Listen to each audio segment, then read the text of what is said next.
turn this way to you. I'm interested in you. Hi, everyone, and welcome to Her Side and His Side. I'm Carol Morgan. I'm Joe Padgitt. And we're a real-life couple who love to give relationship advice because we've been through a share of relationship problems and failed relationships that we've learned from, and now we've really found the perfect one for each other. And I also have a background in communication and relationships. I have a PhD in communication, so this is just really you have a degree in communication too, so it's just really our element, and we have a passion for helping people with their relationship issues. And you were my teacher. I was not. He did go to Wright State where I teach, but he graduated years before I got there. Okay. You don't want people to think I'm like... Yeah, I do. Oh, you little yeah, stinker. I think it'd be kind of cool. Yeah, you wish. Anyway. Did you ever hear that Van Halen song, Hot for Teacher? Yeah, Hot for Teacher, I know. I've heard that, yeah. You probably heard it a lot. That's why I love you. You would have been hot for me if you were my student, right? Yeah. Good answer. Anyway. Right. My stupid mascara. It flakes. Okay. I know. Okay, so anyway, today's topic, or this episode's topic, is red flags. Red flags in dating, red flags in relationships. We've both, I think, ignored a lot of red flags in our... Who doesn't? I know I have. First of all, why do you think we do? Or why do you think you did? I mean, I think what I did, but then we'll get into some more specifics of red flags. I think because people want to believe, they want to have a relationship so bad that they ignore the red flags. And then the other reason you ignore red flags is people are always telling you, well, accept people for who they are. Right. Accept them for their differences. So your red flags might be you love football, but your spouse doesn't. And you're really, really, really into sports, but they're not. And you're like, well, I have to accept him for being a football lover, and he wants to spend his Sundays watching football and his Saturdays, because Saturday's college football. And then now they have Monday night football and Thursday night football and Friday night. And then you never see him, but you want to accept them for the way they are. But then a couple years down the road, you realize that really doesn't work for you. Right. But you got into that trap because he's a good guy, he's nice to you, he's good to your kids, he's good to your mom, but he just would rather spend his time watching football, and that just doesn't jive with what you're doing. Right. But you've been told and trained and ingrained to accept people for how they are, and if he's a good guy, then that's good enough. Right. But that's why you ignore the red flags. That was a red flag for you, that's the type of person that you don't want, but you ignored it because everyone's telling you, he's a good guy. And he might really be a good guy. And he might. And you think, he might make a better friend than... It's just football. It's just football. The rest of them is great. But when it turns into, a habit and a pattern of, and it not turning into you spending time together, then that's a problem. And I think that unless you like football too, unless you're the kind of person who doesn't need that much attention, and you'd rather be like, great, rather him go play your football, I'm going to go do my thing. There are Right. people like that too, which works out great if that's what you're into. But if you're not, if that bothers you, then you can't ignore the red flag, no matter how great of a person he is. And I think that's where people get down in the rabbit hole, is they ignore red flags that are important to them, but they're kind of trained to overlook stuff.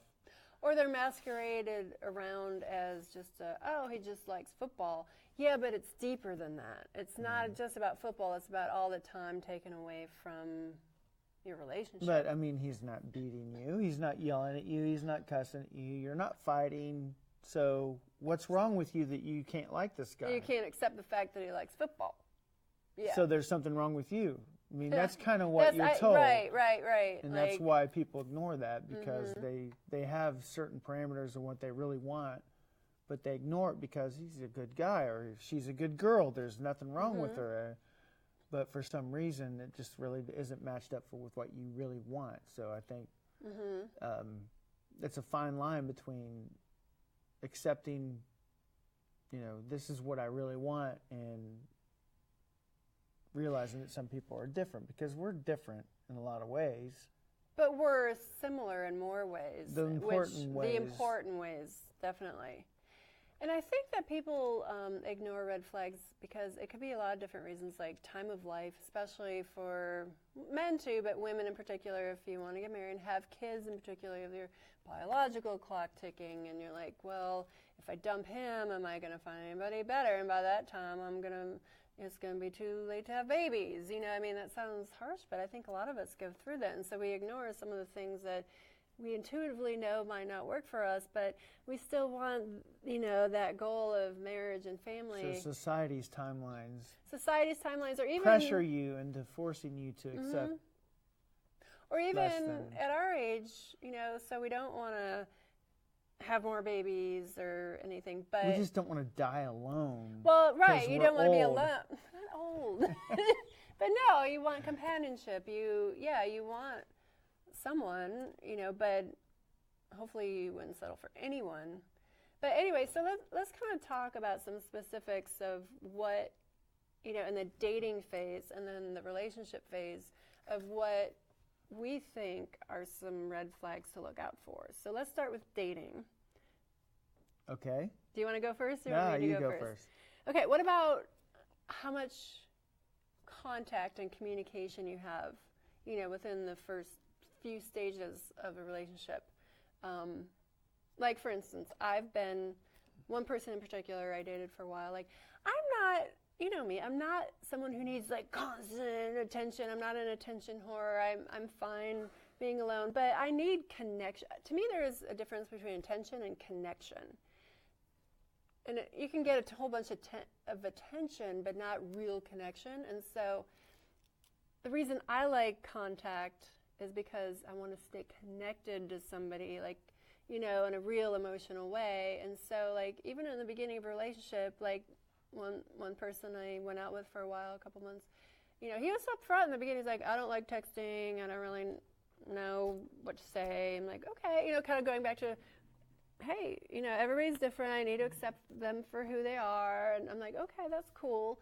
And then after a while, I realized that you know, like, when we were together, it was great. But when we were apart, there was like crickets, you know, like, hello, are you still out there? Are we still dating? Like, and that didn't work for me. You know, I kind of was like, well, he told me that he didn't like it, and he's not a planner, and there's so many things that like didn't work for me with him, but I kind of like made excuses, but I knew deep down intuitively that that doesn't work for me. So what do you have to say about that? Why did you ignore it? I didn't really ignore it. I put up with it for a while because I thought, everyone I talked to, like my mom or my sister, I'm like, well, I don't really hear from him that much. They're like, oh, don't bring it up. You're going to sound needy. You know, it's too early to talk about things like that. And I'm like, looking back, and I knew this intuitively, I'm like, it's never too early to talk about stuff like that, especially if you're really serious about someone. And I kind of planned to bring all that stuff up, but I never got to that point. But I think for me too, it'd been so long since I met somebody that I even kind of liked to can't maybe go on a second date with, let alone keep. I was like, wow, well, maybe I should hang in there for a little bit. I know that sounds sad, but it's kind of true. But I knew intuitively that didn't work for me. But I kind of, for a while, you know, I wasn't blind to it, but I didn't act upon it either. You were giving him a chance. Yeah. Like, to see if that was true, that he just really wasn't that talk on the phone, texty type. But obviously there's more to it than that. Yeah, I mean, whether he just really didn't like me that much or what, I don't care if that's really who he was. Maybe he like was madly in love with me, but he still wasn't the texting contact type. That still didn't work for me. What? He was not madly in love with you. Oh, I know. Okay, I just wanted to make sure you still weren't in that dream. Oh, God, of course no. I am, but no. If he is madly in love with you, you won't even have to ask or think about it or. Right. See, that's the thing. Like with us, like I've never seen a red flag. You've never given me any reason to doubt your intentions, your feelings, anything. Never, not once. And I can't say that about pretty much anyone I've been with. And that's how it should be. And I don't think people know that because I don't think people experienced it. I don't think we experienced it until we met each other, right? No. So anyway, so what about early on in the relationship? Like I think the point is, unless you're exceptionally just different, he's going to text you in the morning or sometime during the day and just say, hey, what's up, or something, because he's thinking about you. Right.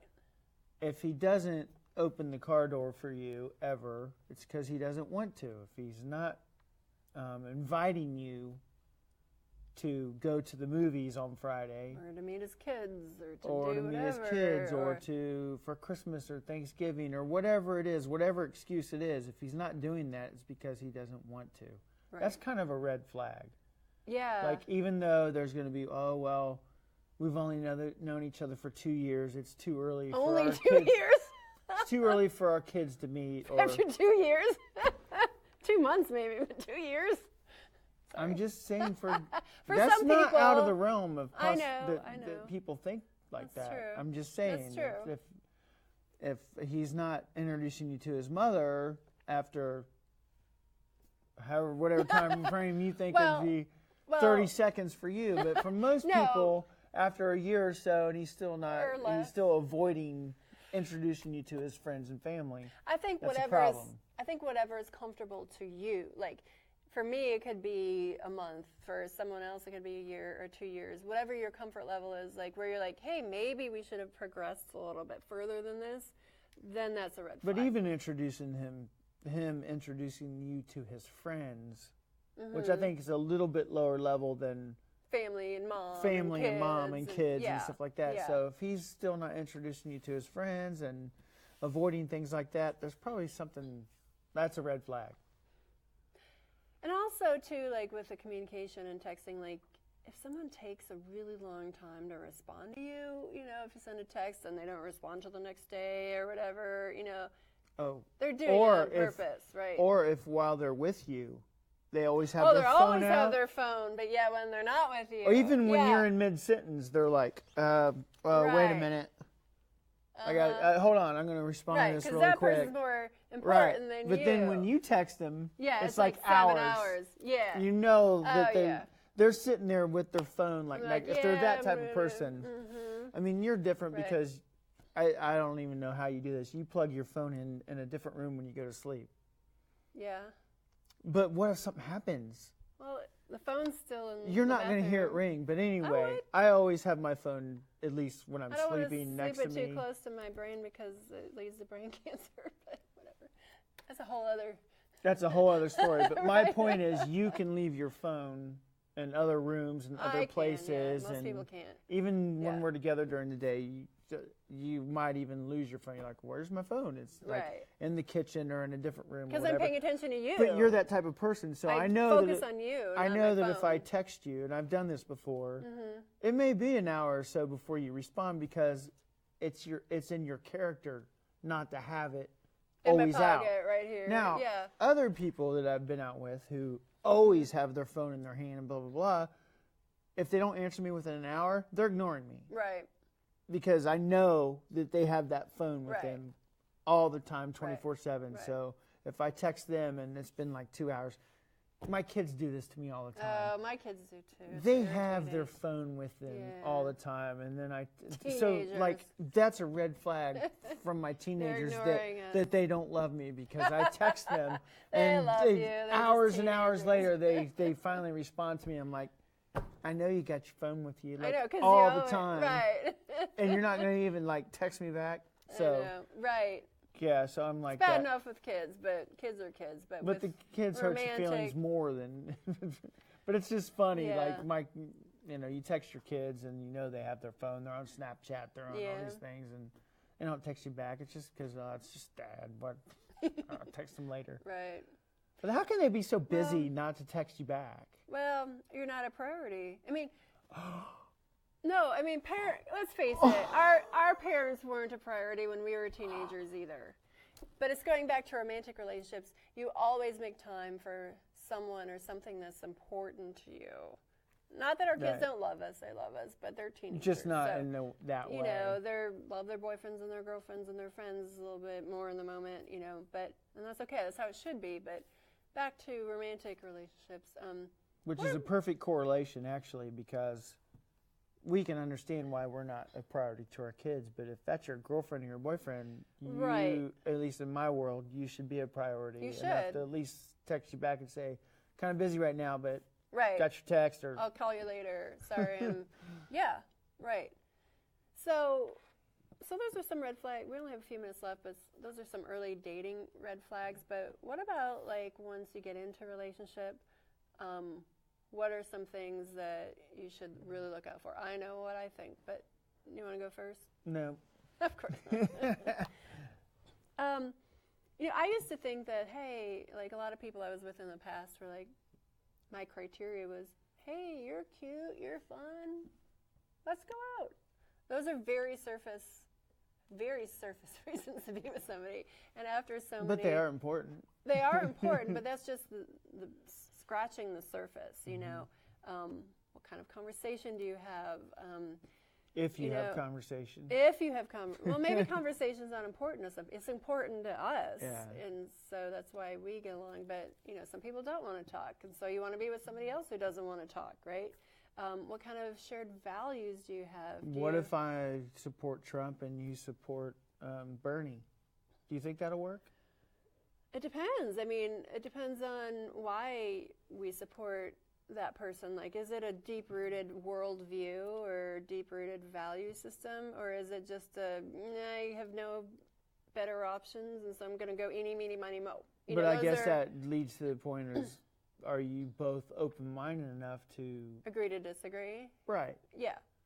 Well, that's very important, because you're not going to agree about everything.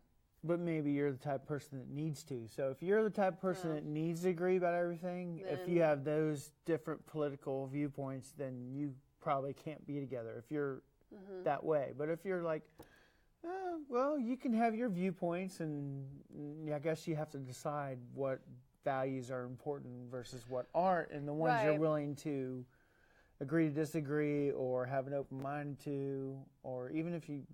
Maybe you'll change your values if you just listen to them. Who knows? Yeah. But if this is the way I believe and nothing's going to change my mind, then maybe those two opposing viewpoints aren't going to work. Right. And it could be something like political values or even something like kids. Sex drive or something. What if one wants to have kids and the other one doesn't?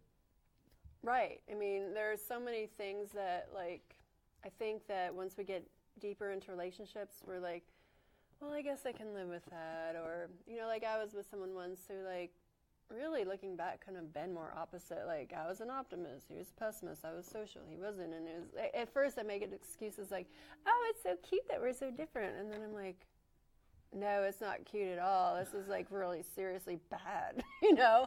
I mean, it wasn't like he was a bad person. We didn't really have any problems, but just, like, the core fundamental... like who we were just were so different that it didn't work for me. I mean, we're not even really scratching the surface of all the red flags. I mean, we can talk for days about red flags, and we're almost out of time, but I think at least my parting words of wisdom would be, don't compromise yourself. You know, like, don't settle. Don't make excuses for the other person.